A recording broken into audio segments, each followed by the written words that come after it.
ہم وہی کہیں گے جو ہمارا دین ہم کو بتاتا ہے، عمل کرو تو تمہارا بھلا ہے۔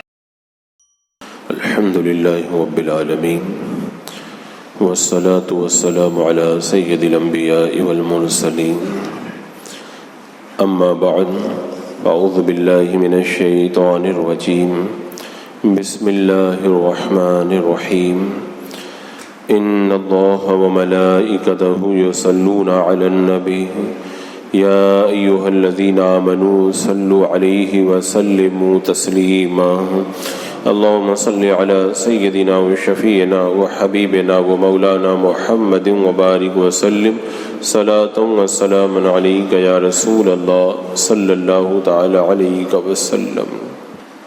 اللہ والوں کی صحبت میں بیٹھنے سے جو فائدے حاصل ہوتے ہیں، اگر کسی دور میں اللہ کے ولی میسر نہ ہوں تو ان کی باتیں سننے سے بھی وہی فائدہ حاصل ہوتا ہے جو ان کی صحبتوں سے حاصل ہوتا ہے۔ اور اللہ والوں کی باتوں سے فائدہ اٹھانے کا مطلب یہی ہے کہ بندہ ان کی جو باتیں سنے ان پر عمل بھی کرے، ورنہ تو کوئی بھی اگر ساری زندگی تقریر سنتا رہے یا ساری زندگی کتابیں پڑھتا رہے اور عمل کی طرف رغبت نہ کرے تو پھر اسے ان چیزوں کا فائدہ نہیں حاصل ہو پائے گا۔ انجیل شریف میں یہ روایت ہے کہ جو بات ابھی تک معلوم نہیں اسے اس وقت تک مت جانو جب تک کہ جو جانتے ہو اس پر عمل نہ کرنے لگ جاؤ۔ یعنی بندہ جب تک عمل کی دنیا میں نہ آ جائے، خالی علم ہی علم حاصل کرتا رہے تو اس کے لیے وہ کیا مفید ہوگا۔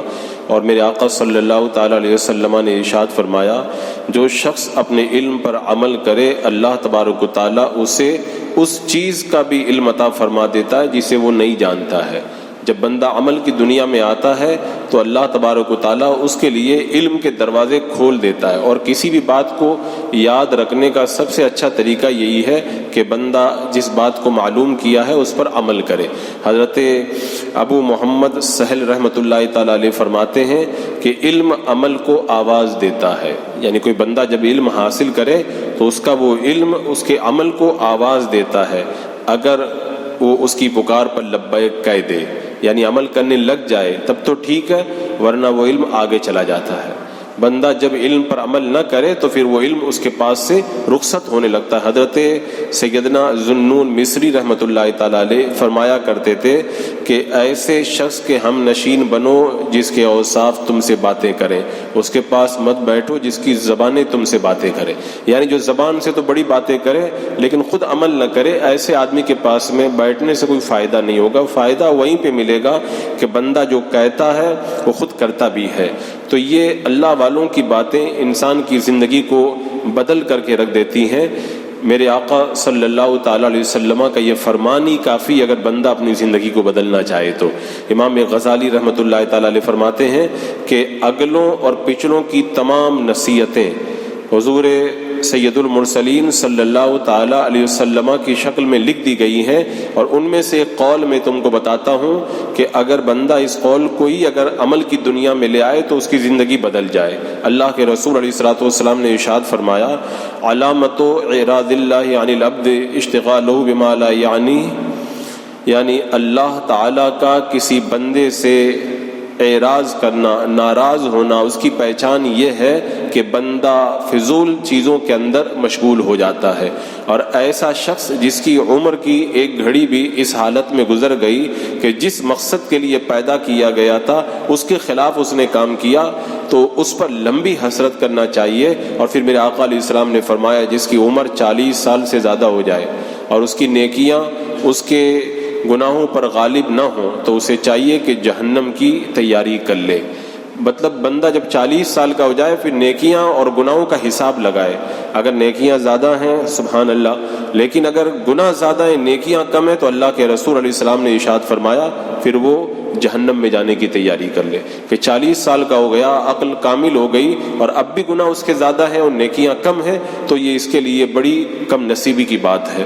اور بندہ اپنے علم پر اگر عمل نہیں کرتا ہے پڑھنے کے بعد میں، تو اس حوالے سے ایک روایت کے اندر آیا ہے کہ جو عالم اپنے علم سے استفادہ نہیں کرتا، یہ حضرت سفیان، یہ میرے آقا صلی اللہ تعالیٰ علیہ وسلم کے حوالے سے یہ روایت کی گئی ہے، امام احمد اور امام باقی نے منصور بن زادان سے اس کو روایت کیا ہے، فرماتے ہیں جو عالم اپنے علم سے استفادہ نہیں کرتا، جہنمی اس کی بدبو سے چیخیں گے اور کہیں گے کہ خبیث تو کیا کام کرتا تھا کہ تو نے ہمیں اپنی بدبو سے سخت تکلیف پہنچائی، ہم جس تکلیف میں مبتلا تھے وہ کیا کم تھی؟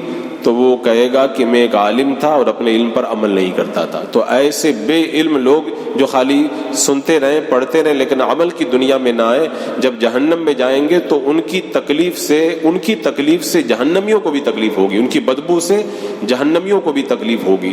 تو اس سے آپ اندازہ لگائیں کہ خالی باتیں سن لینا یہی کافی نہیں، بلکہ عمل کی دنیا میں بندہ اترے۔ اور اس حوالے سے زندگی میں انقلاب پیدا کرنے والی یہ بڑی پیاری روایت ہے۔ حضرت شیخ ابو بکر شبلی رحمۃ اللہ تعالیٰ علیہ نے بیان فرمایا، میں 400 اساتذہ کرام کی خدمت کیا، ان سے میں نے 4000 احادیث کا علم حاصل کیا، ان احادیث میں سے میں نے ایک حدیث کو اختیار کر لیا، اسی پر عمل کیا اور باقی سے میں بے پرواہ ہو گیا۔ یعنی ان کے کہنے کا مقصد یہ تھا کہ میں نے جو 400 علماء سے 4000 حدیثوں کا جو علم حاصل کیا تھا، اس ایک حدیث کے اندر وہ ساری باتیں آ گئی اور اس پر عمل کر کے میں ساری دنیا سے بے نیاز ہو گیا۔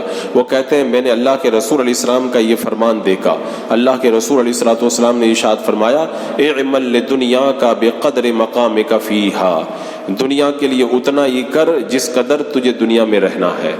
اب اس کی اگر تشریح کی جائے تو مکمل ایک تقریر ہو جائے۔ میرا آقا علیہ السلام نے جو فرمایا دنیا کے لیے اتنا ہی کر جس قدر تجھے دنیا میں رہنا ہے، اور دنیا میں کتنا رہنا ہے یہ ہر کسی کو پتا ہے۔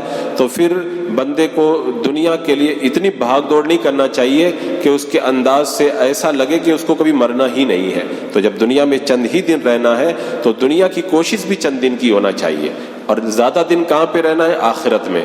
تو میرے آقا ارشاد فرماتے ہیں وَعَمَلْ لِآخِرَتِكَ بِقَدْرِ بَقَائِكَ فِيهَا، اور آخرت کے لیے اتنا ہی عمل کر جتنی تیری اس میں بقا ہے، جتنا تجھے آخرت میں رہنا ہے۔ اب آخرت میں کتنا رہنا ہے اس کا وہ حساب کیسے لگائے گا؟ مرنے کے بعد سے لے کر کے قیامت تک تو برزخ میں رہنا ہے، اور اس کے بعد میں ایک دن 50,000 سال کا خود قیامت کا ہے، وہاں پہ رہنا ہے، اور پھر حساب و کتاب کے بعد میں پھر وہ کتنا لمبا زمانہ ہے اس کا کوئی اندازہ بھی نہیں کر سکتا۔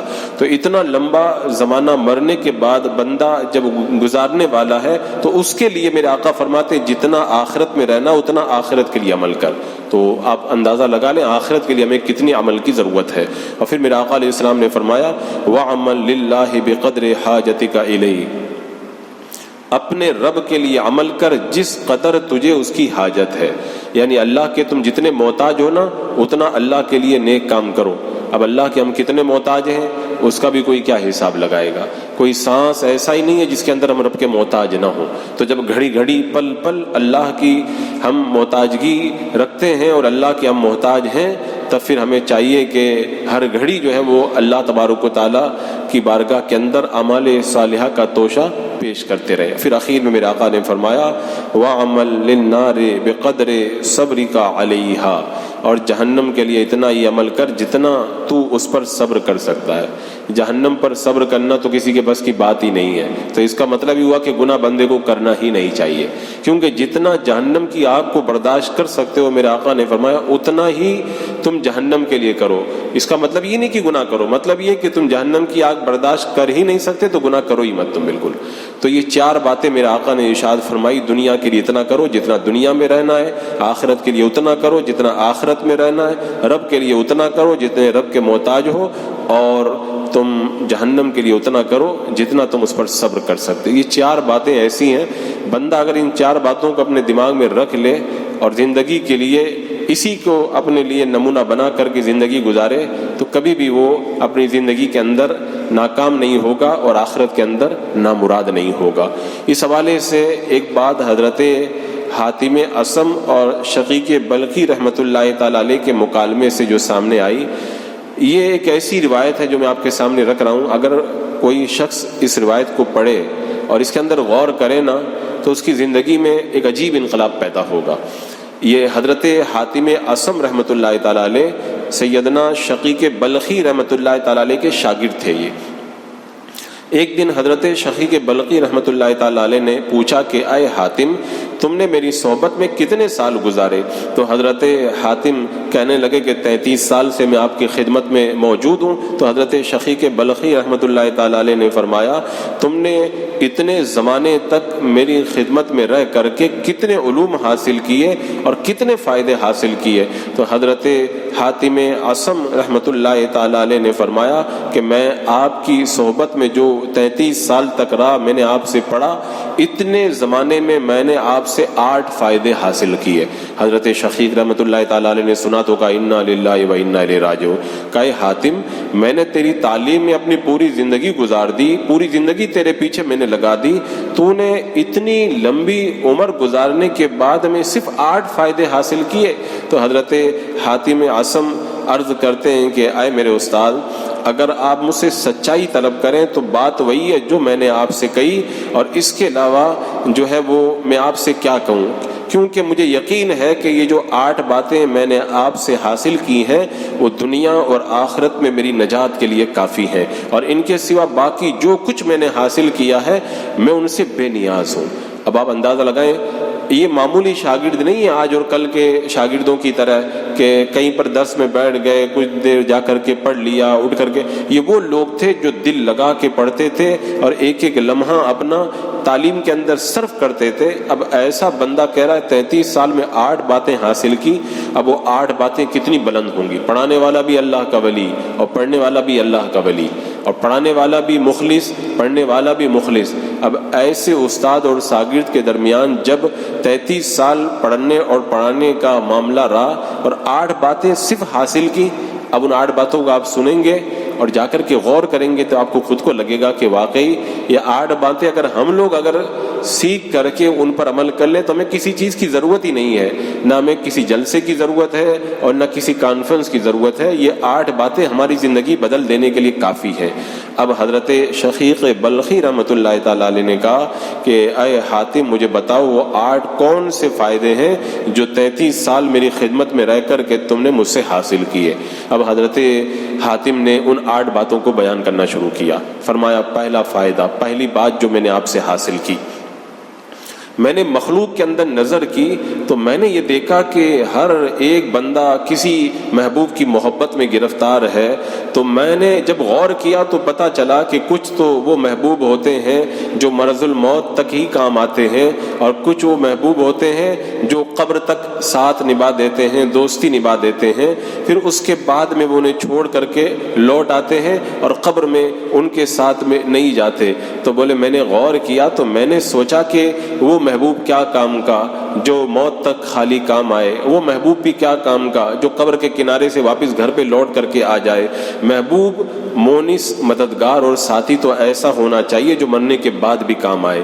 تو میں نے نیک عمل کے سوا کسی ایسے محبوب کو نہیں پایا جو مرنے کے بعد بھی کام آتا ہے، لہذا میں نے نیک عمل کو اختیار کیا، اسی کو اپنا محبوب بنا لیا تاکہ وہ دنیا میں بھی میرے کام آئے، قبر میں بھی میرا ساتھ نبھائے۔ حضرت شقیق بلخی رحمۃ اللہ تعالیٰ علیہ نے سنا تو کہا حاتم بہت خوب بات تم نے بتائی، واقعی دنیا میں جتنے محبوب ہیں ان سارے محبوبوں میں سب سے پیارا محبوب جو ہمیشہ کام آتا ہے وہ اچھا عمل ہے۔ بولے یہ پہلی بات ہے جو میں نے اتنے زمانے تک آپ کی خدمت میں رہ کر کے حاصل کی، یہ میں نے پہلا فائدہ آپ سے حاصل کیا۔ اب اس پہلے فائدے سے آپ نے اندازہ لگا لیا ہوگا کہ جو 8 باتیں حضرت حاتم بیان کر رہے ہیں وہ کتنی بلند باتیں ہیں۔ اس کے بعد میں حضرت حاتم نے کہا کہ دوسری بات جو میں نے آپ سے 33 سال میں سیکھی وہ یہ ہے کہ میں نے مخلوق میں غور کیا تو اکثر لوگ نفس اور نفس کی خواہشات کے مجھے غلام نظر آئے۔ تو پھر میں نے اللہ تعالیٰ کے فرمان میں غور کیا تو اللہ تعالیٰ ارشاد فرماتا ہے وَأَمَّا مَنْ خَافَ مَقَامَ رَبِّهِ وَنَهَى النَّفْسَ عَنِ الْهَوَىٰ فَإِنَّ الْجَنَّةَ هِيَ الْمَأْوَىٰ، یعنی جو اپنے رب کے حضور کھڑے ہونے سے ڈرا اور نفس کو خواہش سے روکا تو بے شک جنت ہی اس کا ٹھکانہ ہے۔ تو میں نے دیکھا کہ سب لوگ نفس کی غلام بنے ہوئے ہیں، خواہشات نفس کے غلام بنے، اور اللہ فرماتا ہے نفس کی غلامی چھوڑ دو گے تو جنت دوں گا۔ تو میں نے یقینی طور پر جان لیا قرآن حق حق ہے. اور میں نے پھر پوری تیاری کر لی اور نفس کی مخالفت میں نے شروع کر دی. مجاہدات کے لیے میں نے کمر باندھ لی اور نفس کی ضرورتوں اور امیدوں کو پورا کرنے کا جو بھی میرے دل میں ارادہ تھا سب میں نے چھوڑ دیا. یہاں تک کہ اطاعت الہی میں نے نفس کو خم کر دیا اور اب میں نفس کی مخالفت کرتا ہوں, نفس کی مطابعت نہیں کرتا, خواہش نفس کو پورا نہیں کرتا, کیونکہ اللہ نے فرما دیا ہے کہ نفس کی مخالفت کرو گے تو جنت دوں گا. تو مجھے تو اللہ کی جنت چاہیے, مجھے نفس کی دوستی نہیں چاہیے. حضرت شقیق بلخی رحمۃ اللہ تعالیٰ علیہ نے سنا تو کہا بارک اللہ فیک, اللہ تجھے برکت دے, واقعی تو نے بہت بڑی بات حاصل کر لی ہے. سننے کو تو بہت چھوٹی بات لگتی ہے کہ نفس کی مخالفت کا طریقہ انہوں نے اپنی زندگی میں سیکھا, لیکن میں کہتا ہوں اگر بندہ یہ ایک بات سیکھ جائے نا تو اللہ کا ولی بن جائے گا. اگر یہ ایک بات سیکھ جائے تو اللہ کا ولی بن جائے گا. اس کے بعد میں حضرت حاتم کہتے ہیں تیسرا فائدہ, میں نے دنیا والوں میں غور کیا تو ہر ایک کو دنیا کے سامان میں سے کسی کے لیے پریشان پایا. کوئی کسی کے لیے کوشش کر رہا ہے, کوئی کسی کے لیے دوڑ بھاگ کر رہا ہے, اور پھر جو کچھ حاصل کر لیتے ہیں دوڑ بھاگ کے بعد میں, اس کے بعد خوب اس کی حفاظت کرتے ہیں اور اپنے گمان کے اندر وہ یہ سوچ کر کے خوش ہوتے ہیں کہ انہوں نے بہت بڑی دولت حاصل کر لی.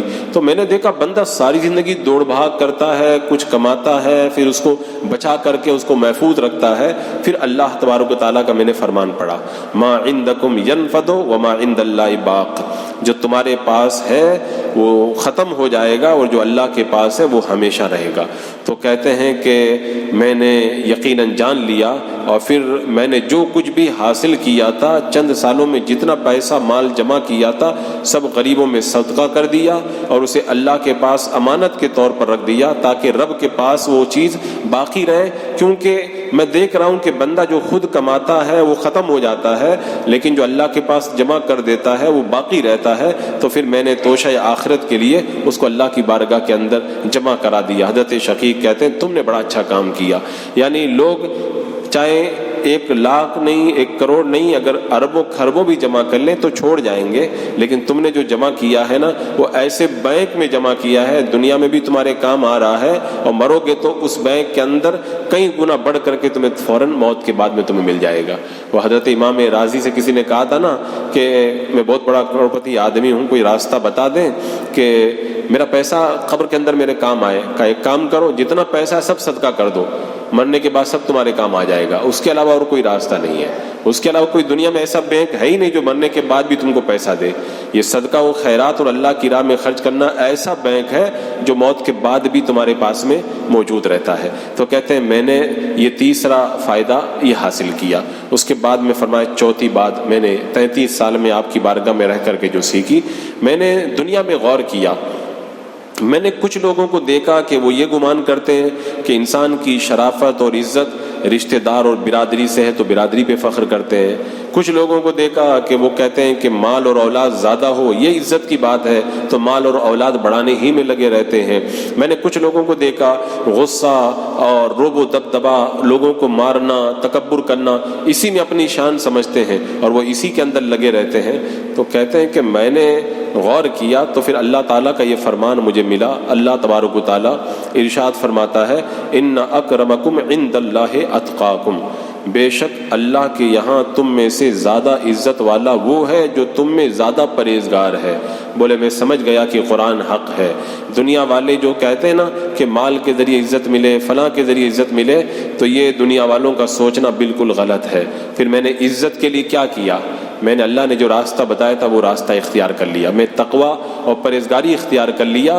حضرت شقیق نے کہا بہت اچھا کام کیا. آپ خود دیکھ لیں, جنہوں نے مال اور دنیا کی چیزوں کے ذریعے عزت چاہی آج ان کو کتنی عزت ملی ہے, کچھ ملی.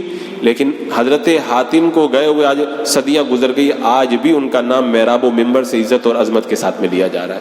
تو تقویٰ اور پرہیزگاری کے ذریعے انہوں نے عزت ڈھونڈی تھی, وہ عزت انہیں ملی, اور جو دنیا کے ذریعے عزت تلاش کر رہے تھے وہ کبھی عزت نہیں پا سکے. یہ چوتھی بات آپ نے فرمائی, میں نے آپ کی بارگاہ میں سیکھی. اس کے بعد میں فرمایا پانچویں بات, پانچواں فائدہ, میں نے مخلوق میں غور کیا تو ایک ایسی قوم کو پایا جو مال اور جاؤ منصب کی وجہ سے ایک دوسرے سے بغض رکھتے ہیں, اور وہ کہتے ہیں اس کو اتنا مل گیا, اس کو اتنا مل گیا, اس کے پاس وہ نہیں رہے، وہ چھین جائے، وہ برباد ہو جائے۔ عجیب میں نے لوگوں کے درمیان کشمکش دیکھی۔ پھر میں نے اللہ کا فرمان پڑھا، نحنو قسمنا بینہم معیشتہم فی الحیات الدنیا، ہم نے ان میں ان کی زندگی گزارنے کا سامان بانٹ دیا ہے۔ دنیا کے اندر، دنیاوی زندگی کے اندر سامان زندگی ہم نے ان میں بانٹ دیا ہے۔ تو کہتے میں نے جان لیا کہ اللہ تعالیٰ خود فرماتا میں نے بانٹ دیا ہے۔ کسی کو اگر کروڑوں ملا ہے تو اللہ نے دیا ہے، اربوں ملا ہے تو اللہ نے دیا ہے، کسی کو کم ملا ہے تو اس کو بھی اللہ نے دیا ہے۔ تو جب اللہ تبارک و تعالیٰ خود فرما رہا میں نے بانٹ دیا ہے، تو جب میں نے بانٹ دیا ہے، اللہ فرما رہا ہے، تو اللہ کی تقسیم ہے، تو پھر ہمیں کسی سے حسد کرنے کی کیا ضرورت ہے، اور پھر ہمیں کسی سے جلنے کی ضرورت کیا ہے؟ ہمیں تو اللہ نے جو بانٹا اسی پر راضی رہنا چاہیے۔ پھر میں نے دنیا والوں کے ساتھ میں مصالحت کر لی۔ اب چاہے کسی کو کتنا بھی ملے، میں کسی سے حسد نہیں کرتا ہوں۔ مجھے یہ آیت یاد رہتی ہے کہ بانٹا کس نے؟ اللہ نے بانٹا ہے۔ تو جب اللہ نے بانٹ دیا ہے تو ہم کون ہوتے ہیں اعتراض کرنے والے؟ ہم کون ہوتے ہیں اللہ کی تقسیم پر اعتراض کرنے والے؟ بولے اس دن سے میرے دل و دماغ سے ہر طرح کا برا خیال نکل گیا، حسد سے میرا دل پاک ہو گیا، کینہ میرے دل سے دور ہو گیا۔ اور اس کے بعد میں فرمایا کہ چھٹی بات، میں نے لوگوں کے اندر غور کیا تو دیکھا کہ شیطانی وسوسوں کی وجہ سے آپس کے اندر دشمنی کیے ہوئے ہیں۔ کوئی کسی سے جل رہا ہے، کوئی بھائی سے جل رہا ہے، کوئی جو ہے وہ اپنے پڑوسی سے جھگڑا کر رہا ہے۔ یعنی ایک عجب ماحول بنا ہے کہ لوگ دشمنی کے اندر اتارو نظر آ رہے ہیں۔ تو پھر میں نے اللہ تعالیٰ کا فرمان پڑھا کہ ان الشیطان لکم عدو فاتخذوہ عدوا۔ اللہ تعالیٰ فرماتا بے شک شیطان تمہارا دشمن ہے، تو تم بھی اسے دشمن بنا کر کے رکھو، اسے بھی دشمن سمجھو تم۔ میں سمجھ گیا کہ قرآن حق ہے، اور بے شک شیطان اور اس کے جتنے بھی پیروکار ہیں وہ سب کے سب دشمن ہیں۔ تو میں نے شیطان کو اپنا دشمن بنا لیا۔ اب میں کبھی شیطان کی بات نہیں مانتا ہوں، اب میں کبھی شیطان کی بات نہیں مانتا ہوں۔ شیطان اگر مجھے دشمنی پہ آمادہ کرتا ہے نا کسی مسلمان کے بارے میں، تو میں مسلمان سے دشمنی نہیں کرتا ہوں، شیطان سے کہتا ہوں تو ہی میرا دشمن ہے۔ میں کسی مسلمان سے دشمنی کبھی بھی نہیں کروں گا۔ اور کہتے ہیں کہ پھر میں نے اللہ تعالیٰ کا یہ فرمان جان لیا، الم اعد الیکم یا بنی آدم اللہ تعبدوا الشیطان انہ لکم عدو مبین وان اعبدونی ھذا صراط مستقیم۔ اے اولاد آدم، کیا میں نے تم سے وعدہ نہ لیا تھا کہ شیطان کو نہ پوجنا؟ بے شک وہ تمہارا کھلا دشمن ہے، اور میری بندگی کرنا یہ سیدھی راہ ہے۔ تو شیطان کو میں نے پکا دشمن بنا لیا، اور شیطان کے کہنے پہ میں لوگوں سے دشمنی نہیں کرتا ہوں۔ کہتے ہیں میں نے یہ ایک چھٹا فائدہ جو آپ کی صحبت میں رہ کر 33 سال میں حاصل کیا۔ اس کے بعد میں فرماتے ہیں 7واں فائدہ، بولے میں نے کائنات میں غور و فکر کیا تو میں نے ہر ایک کو بہت محنت کرتے ہوئے دیکھا۔ وہ اپنی روزی روٹی کے لیے بہت محنت کرتا ہے، اور بہت سارے لوگ روزی روٹی کے لیے محنت کرتے ذلیل بھی ہوتے ہیں، کچھ حرام کام میں مبتلا ہوتے ہیں، کچھ شبہات کے اندر پڑ جاتے ہیں۔ تو میں نے جب روزی روٹی کے لیے لوگوں کی اتنی دوڑ بھاگ دیکھی، کوئی نائٹ ڈیوٹی کر رہا ہے، کوئی 24 گھنٹہ کام میں لگا ہوا ہے، مشین بنا ہوا ہے، ایک عجب لوگوں کا کمانے کے اندر میں نے رجحان دیکھا، عجیب پریشانی دیکھی۔ پھر میں نے اللہ کا یہ فرمان پڑھا، وما من دابۃ فی الارض الا علی اللہ رزقها، اور زمین پر چلنے والا کوئی ایسا نہیں ہے جس کا رزق اللہ کے ذمہ کرم پر نہ ہو۔ اور اللہ تعالیٰ نے فرما دیا وَأَن لَيْسَ لِلْإِنسَانِ إِلَّا مَا سَعَىٰ، انسان نہ پائے گا مگر اپنی کوشش۔ تو میں نے جان لیا کہ زمین پہ جتنی بھی مخلوق ہے، چاہے میں ہوں یا کوئی بھی ہو، سب کی روزی اللہ نے لکھ دی ہے، اور یہ کہ مجھے طلب آخرت میں کوشش کرنا چاہیے۔ اللہ تعالیٰ نے فرمایا روزی لکھ دی ہے، اور یہ فرمایا جو کوشش کرو گے وہی پاؤ گے۔ تو میں نے سوچا روزی لکھ دی ہے وہ تو ملے گی، تو کوشش جب مجھ کو کرنا ہی ہے تو آخرت کے لیے کوشش کروں نا، تاکہ آخرت مجھے ملے۔ تو پھر میں نے دنیا کے لیے کوشش کرنا چھوڑ دیا، اپنی ساری کوشش کو میں نے آخرت کے لیے لگا دیا۔ یعنی اس کا مطلب یہ نہیں کہ میں نے کمانے کی طرف توجہ نہیں دی، یعنی جتنی میری ضرورت ہے دنیا کی بس اتنا ہی میں کھانے کمانے پہ توجہ دیتا ہوں، باقی جو میں کوشش کرتا ہوں وہ آخرت کے لیے کرتا ہوں۔ کیوں؟ اللہ تعالیٰ نے فرمایا کہ آدمی وہی پائے گا جو کوشش کرتا ہے۔ تو اگر کسی کو 5,000 کی ضرورت ہے اور 50,000 کی کوشش کر رہا ہے، 50,000 مل جائے گا، کوشش کرے گا تو مل جائے گا، 5,000 کھائے گا، 45,000 چھوڑ کر کے مر جائے گا۔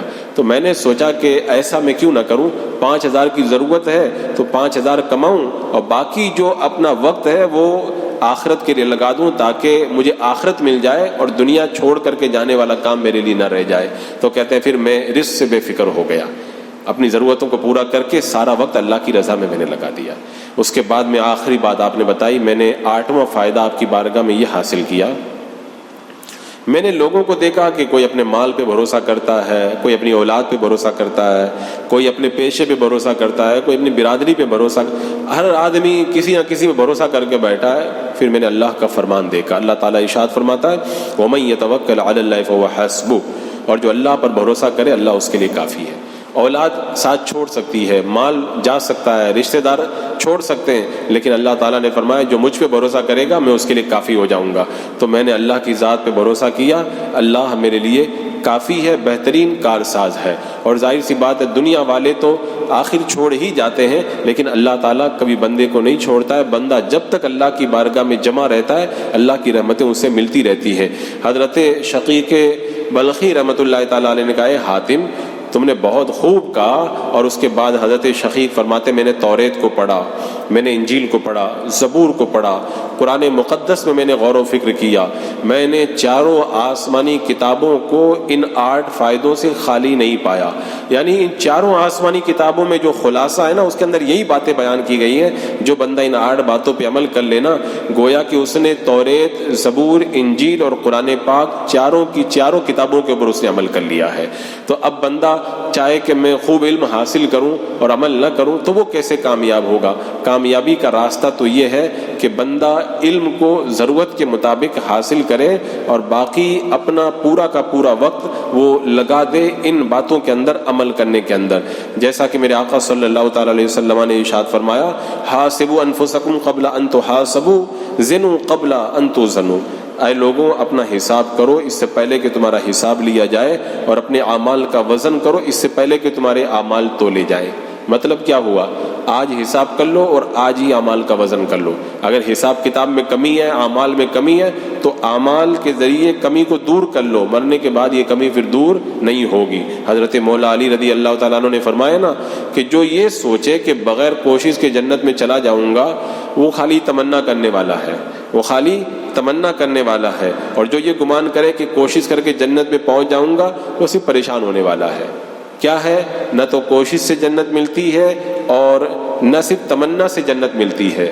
بندہ کوشش کرے اور اللہ کی رحمت پہ بھروسہ کرے تو اس کا عمل اور اللہ کی رحمتیں اسے جنت میں لے کر کے جائیں گی۔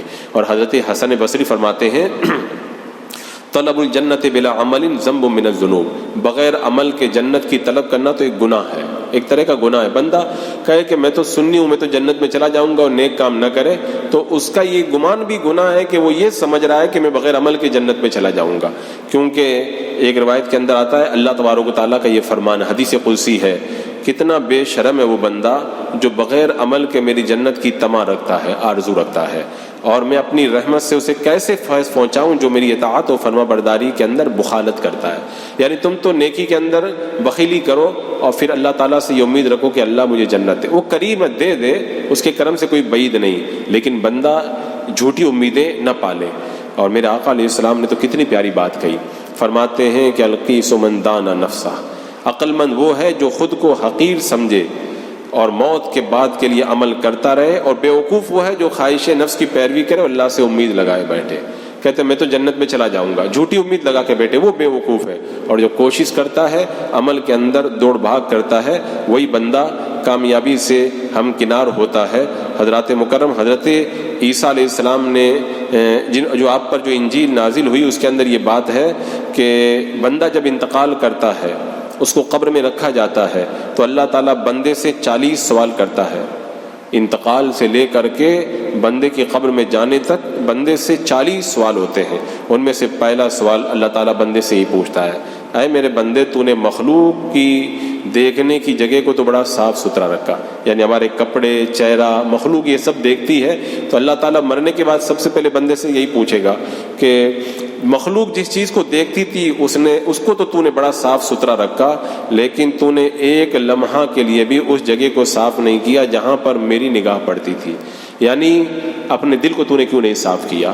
میں تو دلوں کو دیکھتا ہوں، تو مخلوق کے دیکھنے کی جگہ تو نے خوب ستھری کر دی، لیکن جو اللہ دیکھتا ہے جس جگہ کو، دل کے ارادوں کو، ان کو بندہ صاف نہ کرے تو یہ اس کے لیے بڑے حسرت کی بات، اللہ کی بارگاہ میں بندہ کیا جواب دے گا۔ اور یہ وہ آخری بات جس کو میرے آقا صلی اللہ تعالیٰ علیہ وسلم نے ارشاد فرمایا، اس کو بھی بندہ اگر سن لے تو زندگی میں انقلاب پیدا آ سکتا ہے۔ یہ سرور دو عالم صلی اللہ تعالیٰ علیہ وسلم نے ارشاد فرمایا عش ما شئت فإنک میت، جیسے زندگی گزار لو ایک دن مرنا ہے، اور فرمایا پھر چاہے جس سے محبت کرو آخر ایک دن اس سے جدا ہونا ہے، اور فرمایا جیسا بھی عمل کر لو یقیناً تمہیں اس کا بدلہ ملنا ہے۔ تو اب بندہ سوچے جب مرنا ہی ہے اور سب کچھ چھوڑ کر کے جانا ہی ہے اور اعمال کا بدلہ پانا ہی ہے، تو پھر دل وہاں لگانا چاہیے جہاں دل لگانے سے مرنے کے بعد فائدہ ہو۔ میرے آقا نے کتنی پیاری بات فرمائی، جیسے چاہو زندگی گزار لو ایک دن مرنا ہے، اور جس سے محبت کر لو آخر ایک دن اس سے جدا ہونا ہے، اور جیسا بھی عمل کر لو یقیناً تمہیں اس کا بدلہ ضرور ملے گا۔ اچھا کرو گے اچھا ملے گا، اور برا کرو گے تو برا ملے گا۔ اگر کوئی یہ سوچے کہ میں کانٹے بو کر کے میں پھل حاصل کر لوں تو یہ اس کی نادانی ہے، اور اگر کوئی یہ سوچے کہ میں زہر کھا کر کے طاقت پا جاؤں یہ اس کی بیوقوفی ہے۔ اگر کوئی بندہ کامیابی چاہتا ہے تو اسے اعمال صالحہ کا توشہ تو جمع کرنا ہی پڑے گا۔ بسم اللہ الرحمن الرحیم، اللہم صلی علی سیدنا و مولانا محمد وبارک وسلم، صلاۃ و سلام علیک یا رسول اللہ، یا اللہ یا رحمان یا رحیم العالمین۔